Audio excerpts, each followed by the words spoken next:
Morning, सुप्रभात, वंदे मातरम विद्यार्थी मित्रों। मैं आनंद सर अपने YouTube channel make account easy with Anand sir में आपका हार्दिक स्वागत करता हूं। दोस्तों, स्टेट पार्ट 2 में हम पाठ 1 संभावना सीख रहे हैं, जिसमें अलग अलग वीडियो के माध्यम से हमने स्वाध्याय 1.1 को पूरा कर लिया है। 1.1 में दोस्तों हमने क्या सीखा है मुख्य रूप से, तो मैं पहले से बताते आ रहा हूँ।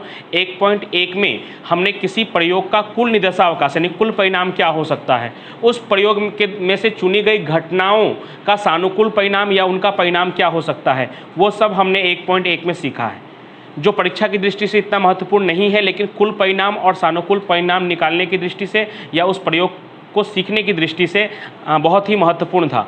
उसकी सहायता से हम 1.2 को आसानी से सीख सकते हैं। आज हम शुरू करने वाले हैं 1.2, लेकिन उसमें कुछ सूत्र या महत्वपूर्ण परिणाम कह सकते हैं आप, वो पहले हम देख लेते हैं, समझ लेते हैं और फिर हम शुरू करेंगे 1.2।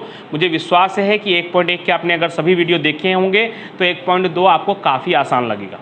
और 1.2 के जो शुरुआत के 4 सवाल है वो मोस्ट IMP है, उसमें से कोई एक सवाल जरूर ही आपके एग्जाम में हो सकता है, चाहे वो आपकी स्कूल में होने वाली एग्ज़ाम हो या बोर्ड की होने वाली एग्ज़ाम हो, उसमें वो चारों में से कोई एक सवाल होने के चांसेस बहुत ज़्यादा है, क्योंकि वो काफ़ी महत्वपूर्ण सवाल है। क्योंकि इस पाठ में से शर्ती संभावना का जो टॉपिक है वो कम हो गया है, जिसकी वजह से स्वाध्याय 1.2 और 1.3 ये दोनों स्वाध्याय काफ़ी महत्वपूर्ण हैं। तो चलिए शुरू करते हैं। मान लेते हैं कि किसी घटना A, कोई घटना A है जिसके घटने की संभावना हमें प्राप्त करना है। तो किसी घटना A के घटने की संभावना को हम क्या कहेंगे, P of A, probability of A, क्योंकि संभावना को प्रोबेबिलिटी कहते हैं इंग्लिश में, तो इसलिए उसे संकेत में दर्शाते हैं P कोष्टक में A, जिसको पढ़ते हैं P ऑफ A। ऐसे तो बच्चे उसे PA, PB, PC ऐसे पढ़ते हैं, तो ऐसे भी आप पढ़ सकते हैं, कोई दिक्कत नहीं, लेकिन उसका सही उच्चारण है P ऑफ A, यानी घटना A की संभावना, ऑफ मतलब का या की, A की संभावना जिसको हम कहेंगे P ऑफ A बराबर M बटे में N, M small m upon small n, m बटे में n, जिसको हिंदी में कहते हैं सानुकूल परिणाम बटे में कुल परिणाम। अभी फिलहाल आज हम इसी टॉपिक पे चर्चा करने वाले हैं कि किसी भी घटना, जरूरी नहीं कि वो A है, B है तो P ऑफ B बराबर m बटे n, C है तो P ऑफ C बराबर m बटे n, यानी किसी भी घटना की संभावना बराबर सानुकूल परिणाम बटे में कुल परिणाम, यानी m बटे में n। कुल परिणाम पूरे सवाल में एक ही बार निकलेगा और सभी घटनाओं के लिए वही कुल परिणाम होगा। कुल परिणाम बार बार निकालना नहीं पड़ता। हाँ, घटना अलग अलग होगी तो उसका सानुकूल परिणाम अलग अलग हो सकता है, m अलग अलग हो सकता है, लेकिन कुल परिणाम अलग अलग नहीं होगा। यानी 3 सिक्के को उछाल रहे हैं तो कुल परिणाम 8 डिसाइड हो गया, तो उस पूरे सवाल में जितने भी अलग अलग प्रश्न पूछे गए होंगे सबके लिए कुल परिणाम 8 ही होगा। 2 पासे को उछाल रहे हैं तो कुल परिणाम 36 है, तो उस सवाल के अंदर जो भी अंदर के अंदर प्रश्न पूछे गए होंगे उन सब में कुल परिणाम के रूप में 36 ही लिया जाएगा। उसके बाद आगे क्या बताया गया है कि जहां P ऑफ A, यानी जो भी घटना का हम संभावना निकाल रहे हैं उसका मान हमेशा 0 से 1 के बीच में ही होता है, 0 से 1 के बीच में ही होगा। यानी उसको संकेत के रूप में ऐसे दर्शा सकते हैं कि 0 less than equal to P of A less than equal to 1। यह सांकेतिक रूप इसलिए लिखा है क्योंकि कई बार ऑप्शनल के सवाल में पूछते हैं कि किसी घटना के घटने के संभावना का विस्तार निम्नलिखित में से कौन सा होगा। फिर आपको लगता है बहुत आसान, लेकिन कई बार वो लोग दोनों में ये चिन्ह नहीं करते हैं, कई बार ये वाला चिन्ह रहता है, ये वाला चिन्ह नहीं रहता है, इक्वल टू का जो नीचे किया हुआ है। तो इसलिए ध्यान से देख लीजिए, 0 less than equal to P of A less than equal to 1, यानी 0 से 1 तक हो सकता है, यानी 1 भी हो सकता है और 0 भी हो सकता है। उसके बाद घटना A और B के लिए कुछ महत्वपूर्ण परिणाम बताए गए हैं। जैसे अगर आपको किसी की पूरक घटना निकालना है, यानी P ऑफ A डैश या P ऑफ B डैश निकालना है, तो उसको आपको 1 में से माइनस करना है, यानी P ऑफ A डैश बराबर 1 माइनस P ऑफ A और P ऑफ B डैश बराबर 1 माइनस P ऑफ B। उसके बाद A यूनियन B निकालना है आपको, P of A union B, तो P of A plus P of B minus P of A intersection B, जो आपको सवाल में दिया होगा। उसके बाद P of A dash intersection B dash, तो सबसे पहले तो इसको क्या बोलेंगे, P of A union B का whole dash, A dash intersection B dash है तो उसको क्या कह सकते हैं हम, P of A union B का होल डैश, और उसके लिए सूत्र क्या होगा, 1 minus P of A union B। उसी तरह से ठीक इसी तरह से ये वाला है, इसमें A dash intersection B dash था, इसमें A dash union B dash है, तो इसको बोल क्या सकते हैं, P of A intersection B का होल डैश, और कोई भी डैश वाला है तो उसको 1 में से माइनस कर देंगे तो आप उसका पूरा घटना निकाल पाएंगे। उसके बाद P of A minus B, तो A माइनस B को P of A intersection B dash भी कहते हैं। कई बार ये नाम दिया होता है, कई बार ये नाम दिया, तो बच्चे कंफ्यूज होते हैं, लेकिन दोनों नाम एक ही है। जिसको A माइनस B कहते हैं उसी को A इंटरसेक्शन B डैश भी कहते हैं। तो उस कंडीशन में आपको सूत्र होता है P of A minus P of A intersection B, और ठीक उसी तरह से P of B minus A उसी को हम कहते हैं P B intersection A dash या ए डैश इंटरसेक्शन बी बराबर P of A minus P of A intersection B, sorry यहाँ पे P of B minus P of A intersection B. याद रखने का तरीका क्या है, जो घटना पहले होगी यानी ए पहले है तो ए में से ए इंटरसेक्शन बी को माइनस कर देना है, बी पहले है तो बी में से ए इंटरसेक्शन बी को आपको क्या कर लेना है, माइनस कर लेना है। तो यहाँ ध्यान से थोड़ा बी लिख लीजिएगा। अब चढ़ते क्रम में कई बार अलग अलग घटनाएं दी होती, बोला होता है इसको चढ़ते क्रम में लगाइए। तो चढ़ते क्रम में लगाने का समय मतलब कैसे करते हैं हम, सबसे छोटी फिर उससे बड़ा फिर उससे बड़ा फिर सबसे बड़ा। तो सबसे छोटा 0 होता है, उसके बराबर में या लगभग उससे बड़ा क्या होगा, ए इंटरसेक्शन बी होगा, उससे बड़ा या उससे बराबर में होगा ए या बी में से कोई एक। आपको सवाल में भी ए और घटना ए और बी में से कोई एक का ही संभावना दिया होगा। और उससे बड़ा होगा ए यूनियन बी, उससे बड़ा होगा P of A plus P of B और सबसे बड़ा होगा एक। तो ये चढ़ते क्रम में आप जरूर याद रख लीजिएगा। 1 नंबर का ये भी IMP क्वेश्चन है, मोस्ट IMP, ये भी पूछते ही है, ठीक है। तो आज हमने इनका अभ्यास किया, इसको आप अच्छी तरह से वीडियो को पॉज करके या स्क्रीनशॉट लेकर इसको अच्छी तरह से आप याद कर लीजिएगा आज। लेकिन हमारा मेन टॉपिक इतना ही है, ये सब हम धीरे धीरे आगे जैसे जैसे 1.2 में आगे बढ़ेंगे इन सब का काम आएगा। लेकिन अभी फिलहाल इतने पे फोकस नहीं करना है हमें सिर्फ फोकस करना है पी ऑफ ए, यानी किसी भी घटना की संभावना बराबर उसका सानुकूल परिणाम बटे में कुल परिणाम, ठीक है। तो इसके लिए स्वाध्याय 1.2 हम शुरू करते हैं। पेज नंबर 25 पे है स्वाध्याय 1.2। पहला सवाल आपको काफ़ी इंटरेस्टिंग भी लगेगा, इजी भी लगेगा। पहला, एक समतुलित सिक्के को 3 बार उछाला जाए तो निम्नलिखित घटनाओं की संभावना का मान निकालिए। तो सबसे पहले तो अगर एक सिक्के को 3 बार उछालेंगे तो उसका कुल परिणाम कितना होगा दोस्तों, तो हमें पहले से पता है उसका कुल परिणाम कितना होगा, 8 होगा। और वो 8 परिणाम अगर हम लिख लेंगे तो हमें आगे के जो उसके सवाल है वो करने में आसानी रहेगी। तो ऐसे एग्जाम में इसमें तो 8 सवाल दिए हैं, उसके अंदर पहले के अंदर 8 सवाल दिए हैं, एग्जाम में आपको 3 सवाल दिए होंगे 3 मार्क्स के लिए, 1 मार्क्स का 1। अभी 8 दिया है प्रैक्टिस के लिए, तो हम देख लेते हैं, कर लेते हैं उसको। तो पहले लिखना है आपको नंबर 1 स्वाध्याय 1.2 का पहला सवाल, एक सिक्के को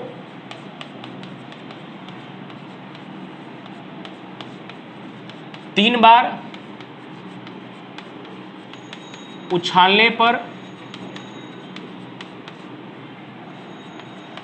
प्राप्त कुल परिणाम n बराबर, एक सिक्के का परिणाम कितना होता है 2 और 3 सिक्के को हमें उछालना है तो 2 के घाते 3 यानी 8 परिणाम होंगे। ये कंफर्म हो गया कि एक सिक्के को 3 बार उछालेंगे तो 8 परिणाम, या 3 सिक्के को एक साथ उछालेंगे तो भी 8 परिणाम ही होगा। एक सिक्के को बारी बारी से 3 बार उछालो या तीनों सिक्के को एक साथ उछालो, परिणाम कितना होगा 8। अब वो 8 परिणाम क्या होगा उसको अगर हम लिख लेंगे तो ज़्यादा बेहतर रहेगा, फिर हम आसानी से जो सवाल पूछे गए उसका हम जवाब दे पाएंगे। तो तीनों परिणाम लिखने के लिए मैंने तरीका भी बताया था आपको कि आप 2 सिक्के वाला 4 परिणाम 2 बार लिख लीजिए, फिर आसानी से आप 3 कर सकेंगे। तो मैं 2 सिक्के वाला 4 परिणाम लिख लेता हूँ, HH, HT, TH और TT। ये 2 सिक्के का 4 परिणाम, इसको कितनी बार लिख लेना है, 2 बार लिख लेना है। तो फिर से लिख ले रहा हूँ नीचे HH, यही चीज़ HT, TH और TT। ये सिर्फ 2, मैंने क्या किया, मैंने क्या सिखाया हुआ है आपको कि 3 सिक्के का अगर आपको कुल परिणाम चाहिए तो 2 सिक्के का जो 4 परिणाम है वो आप आसानी से लिख सकते हैं, उसको 2 बार लिख लेना है। और 2 बार लिखने के बाद उन चारों परिणाम के आगे एक बार H और चारों परिणाम के आगे एक बार T आप लगा लेंगे तो अपने आप कितना परिणाम हो जाएगा, 8 परिणाम हो जाएगा। तो ये आपके सामने ये जो ऊपर दिखाई दे रहा है वो भी 2 सिक्के का 4 परिणाम है, नीचे भी वही सेम रिपीट किया है मैंने। लेकिन फ़र्क क्या है, अब ऊपर में सबके आगे H लगाऊंगा और नीचे T लगाऊंगा। तो ऊपर अगर सबके आगे H लगाऊंगा तो HHH, HHT, HTH, HTT, और नीचे इन सबके आगे T लगाऊंगा तो THH, THT, TTH और TTT। इस तरह से आसानी से आपको 3 सिक्के का या एक सिक्के को 3 बार उछालने का जो 8 परिणाम है वो मिल जाएगा। अब ये 8 परिणाम मिलने के बाद ये फिक्स हो गया कि ये जो n है वो कितना हो गया, 8। अब बारी बारी से सभी प्रश्नों का जवाब देते हैं, आप भी अगर ध्यान से देखेंगे तो आपको खुद ही आएगा। पहला नंबर 1, वो जो हमने एक सिक्के को 3 बार उछाला है उसको उछालने पर प्रत्येक बार छाप मिले, छाप मतलब H, काटा मतलब T, प्रत्येक बार छाप यानी H मिले,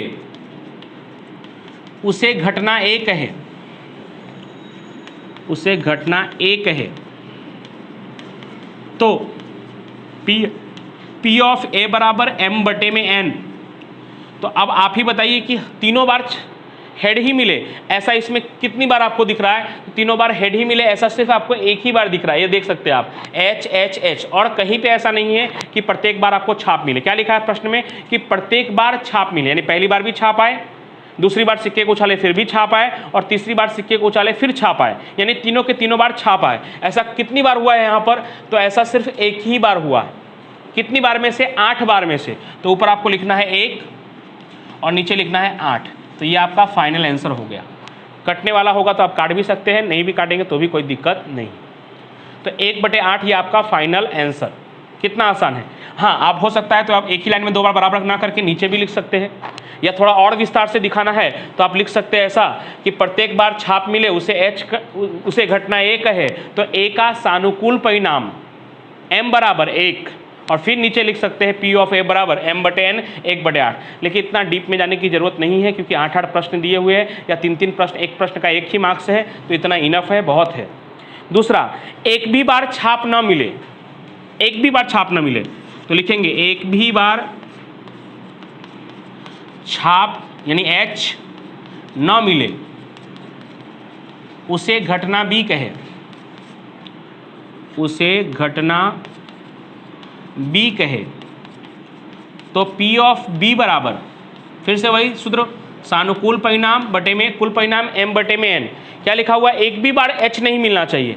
अब देखिए, एक भी बार H नहीं मिलना चाहिए, ऐसा कहाँ है? तो ऐसा सिर्फ एक ही परिणाम, फिर से एक ही परिणाम है ऐसा। बाकी हर जगह पे कहीं ना कहीं एक बार H है, कहीं 2 बार H है, एक जगह तो 3 बार H है। लेकिन आपका शर्त क्या है कि एक भी बार हेड नहीं आना चाहिए। तो एक भी बार हेड नहीं आना चाहिए, ऐसा कितनी बार हुआ है? 8 में से एक ही बार ऐसा हुआ है। कब? जब T यानी पहली बार में भी टेल, दूसरी बार में भी टेल, और तीसरी बार में भी टेल ही आया है। यही एक परिणाम ऐसा है जब एक भी बार छाप नहीं मिला है। तो आप ये लिखे हैं तो आपको काफ़ी आसान लग ही रहा होगा, आप आसानी से समझ जा रहे होंगे कि एक भी बार हेड ना मिले तो कितना परिणाम है? ऐसा एक परिणाम। तो बस लिख देना है 1 और कुल परिणाम 8। कुल परिणाम एक बार 8 निकाल लिया तो उस पूरे सवाल में 8 ही रहेगा। अब तीसरा सवाल, उम्मीद करूंगा कि आप लोग बता पाएंगे। कम से कम एक बार छाप मिले। दोस्तों, पहले कम से कम और अधिक से अधिक का मतलब समझना होगा। इनका मतलब उल्टा होता है। कम से कम का मतलब होता है उतना या उससे ज़्यादा। जैसे आप कभी कहते हैं ना कि कम से कम मेरा 50 मार्क्स तो आएगा ही, इसका मतलब क्या है कि 50 तो कम से कम आएगा, उससे ज़्यादा भी आ सकता है, 55, 60, 65, 100 तक में भी आ सकता है। और अधिक से अधिक का मतलब होता है उतना या उससे कम। तो यहाँ पे क्या बोला है? कम से कम एक बार छाप मिले, कम से कम एक बार छाप यानी H मिले उसे घटना A कहे।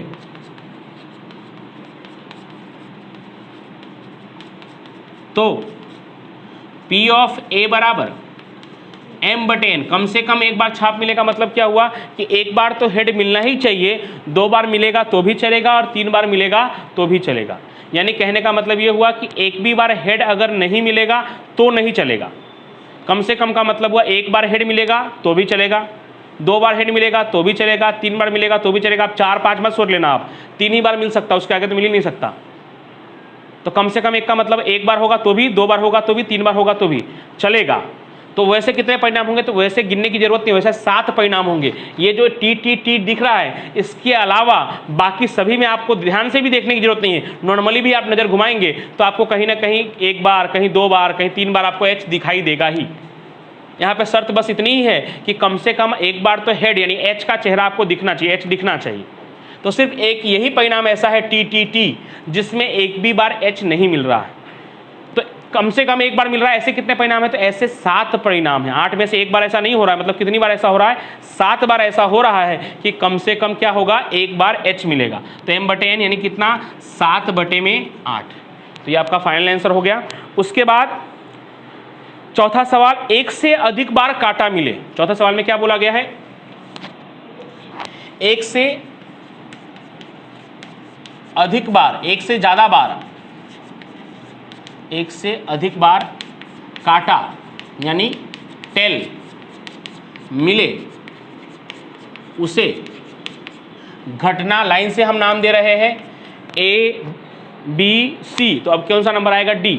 जरूरी नहीं कि मैंने ABCD लिखा, आप कितने लोग A1, A2, A3, A4 ऐसे भी नाम देते हैं, तो आप ऐसे भी नाम दे सकते हैं। लेकिन ABCD में पहले Z तक आते हैं, Z तक खत्म होगा तब हम ऐसा कुछ सोचेंगे। तो एक से अधिक बार काटा मिले उसे घटना डी कहे तो P ऑफ डी यानी डी की संभावना m/n। एक से ज्यादा बार का मतलब क्या हुआ, 2 बार या 3 बार। तो 2 बार वाला t कितना बार है, तो 2 बार t है, ऐसा कहाँ कहाँ है, तो ये रहा 1, फिर उसके बाद ये 2 3 बराबर, और ये 1 4, क्योंकि इसमें भी तो 3 बार है। इन्होंने क्या कहा है कि एक से अधिक बार काटा मिले, एक से अधिक बार का मतलब 2 बार काटा मिले और या तो फिर 3 बार काटा मिले, ऐसा कहाँ कहा है, तो 2 बार काटा यानी 2 बार टेल वाला। तो इसमें है 2 बार टेल नहीं, इसमें तो एक भी बार नहीं है, इसमें एक ही बार है, इसमें भी एक ही बार, इसमें 2 बार है, देख सकते हैं 2 बार, एक हुआ, इसमें भी 2 बार है 2, इसमें भी 2 बार है 3, और इसमें 3 बार है तो भी चलेगा, क्योंकि एक से ज़्यादा बार मिलना चाहिए। कितनी बार मिलना चाहिए वो नहीं, एक से ज़्यादा होना चाहिए, एक से ज़्यादा ये 3 बार है। तो कितने परिणाम होंगे यहाँ पे, 4 परिणाम। 4/8 आप काटेंगे तो 1/2 हो सकता है, कट रहा है तो काट सकते हैं आप, तो 1/2। उसके बाद 5वां, अधिक से अधिक एक बार छाप मिले, अधिक से अधिक एक बार छाप यानी H मिले उसे घटना D तक हो चुका है तो घटना E कहे तो P ऑफ E बराबर m/n। अधिक से अधिक एक बार छाप का मतलब क्या हुआ, एक या उससे कम, उल्टा मतलब होता है। अधिक से अधिक एक मिले, या तो एक मिले या तो मिले ही ना छाप, यानी 0 मिलेगा तो भी चलेगा, मिलेगा नहीं तो भी चलेगा। तो पहले हम एक बार वाला गिन लेते हैं। तो एक बार वाला H कहाँ कहाँ है, तो इसमें तो 3 बार है, इसमें 2 बार है, इसमें भी 2 बार है, इसमें एक बार वाला H है, तो ये 1, इसमें भी एक बार वाला H है, 2 3, और ये भी आएगा 4। क्यों, क्या कहा है कि अधिक से अधिक एक बार छाप मिले, यानी एक बार छाप मिलेगा तो भी चलेगा, एक बार से कम मिलेगा यानी 0 बार, यानी एक भी बार छाप नहीं मिलेगा तो भी चलेगा। तो एक बार वाले छाप कहाँ कहाँ है, जहाँ पे पहले से मैंने टिक लगाया हुआ है, 1 2 3, ये तो 3 तो है ही एक बार वाले में, और ये ऐसा एक है जिसमें 0 बार छाप मिल रहा है। तो ये चारों के चारों परिणाम होंगे, तो इसका भी आंसर आएगा 4/8, कट के ये भी क्या हो जाएगा 1/2। 6ठा सवाल, 2 से कम बार छाप मिले, 2 से कम बार छाप यानी H मिले उसे घटना F कहे तो P ऑफ F बराबर m/n। क्या लिखा है, 2 से कम बार छाप मिले। 2 से कम बार छाप मिले का मतलब क्या हुआ कि एक बार छाप मिले या 0 बार छाप मिले, एक बार छाप मिले या 0 बार छाप मिले। तो ये भी वही परिणाम होगा जो अभी हमने देखा, एक बार छाप मिले या 0 बार छाप मिले। एक बार वाले छाप वाला अभी हमने अभी काउंट किया था, 1 2 3, और ये भी आएगा जब 0 बार छाप मिले, तो ये भी सेम ही आंसर आएगा। कम से कम 2 से कम बार छाप मिले, 2 से कम बार का मतलब हुआ एक बार या 0 बार, तो इसका भी परिणाम कितना आएगा 4, 4/8, जवाब आएगा आपका 1/2। 7वां, क्रमशः छापा और काटा मिले, क्रमशः छापा और काटा, क्रमशः छाप H और काटा T मिले उसे घटना G कहे तो P ऑफ G बराबर m/n। क्रमशः छाप और काट का मतलब H आए, उसके बाद T आए और फिर H आए, H आए T आए और फिर H आए। क्रमशः छाप और T, क्रमशः का मतलब लाइन से, पहले H फिर T फिर H। तो ऐसा कहाँ हो रहा है, H T H यहाँ पे हो रहा है और T H T यहाँ पे भी हो रहा है। यानी क्रमशः का मतलब हुआ एक बार अगर हेड आया तो दूसरी बार में क्या आना चाहिए, टेल, और तीसरी बार में क्या आना चाहिए, हेड। अगर पहली बार में टेल आया है तो दूसरी बार में फिर हेड और फिर तीसरी बार में टेल। तो ऐसे 2 परिणाम आ रहे हैं, कितने में से, 8 में से। 2/8 को जब आप काटेंगे तो 2 1 कम 2, 2 चौके 8, 1/4। और लास्ट 8वां, कांटे की संख्या छाप से अधिक हो, कांटा T यह छाप H से अधिक बार मिले, अधिक बार मिले उसे घटना जी तक हो चुका है, एच कहे तो P ऑफ H बराबर m/n, नीचे लिख दे रहा हूँ। क्या लिखा हुआ है, कांटा जो टेल है T है वो H से ज़्यादा हो। H से ज़्यादा T कब हो सकता है, जब T 2 बार हो H 1 बार हो, या T 3 बार हो H 1 भी बार ना हो, तभी भी ऐसा हो सकता है। यानी कौन कौन से वाले में, जब T 2 बार वाला होगा या तीनों बार वाला होगा तभी ऐसा हो सकता है कि हेड से ज़्यादा हो। या तो आप चेक कर लो, यहाँ पे H तीनों बार है तो ज़्यादा कौन है, H है। हमें ज़्यादा किसको लाना है, T को ज़्यादा लाना है।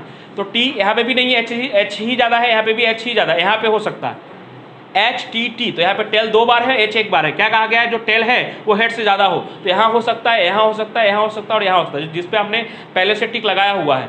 HTT, इसमें भी T 2 बार है H 1 बार है। THT, इसमें भी T 2 बार है H 1 बार है। TTH, इसमें भी T 2 बार है H 1 बार है। और TTT, इसमें T टेल जो है वो 3 बार है, हेड है ही नहीं। तो ये 4 परिणाम ऐसे हो सकते हैं जब टेल की संख्या हेड से ज़्यादा होगी। और उसी तरह से अगर पूछा होता कि हेड ज़्यादा हो टेल कम हो, तो भी बाकी के जो 4 परिणाम होंगे वो ऐसा होगा। यानी दोनों के आंसर लगभग सेम ही आते, 4/8 यानी 1/2। तो इस तरह से दोस्तों अलग अलग 8 सवाल किए गए थे, जिसको हमने बारी बारी से नाम दिया।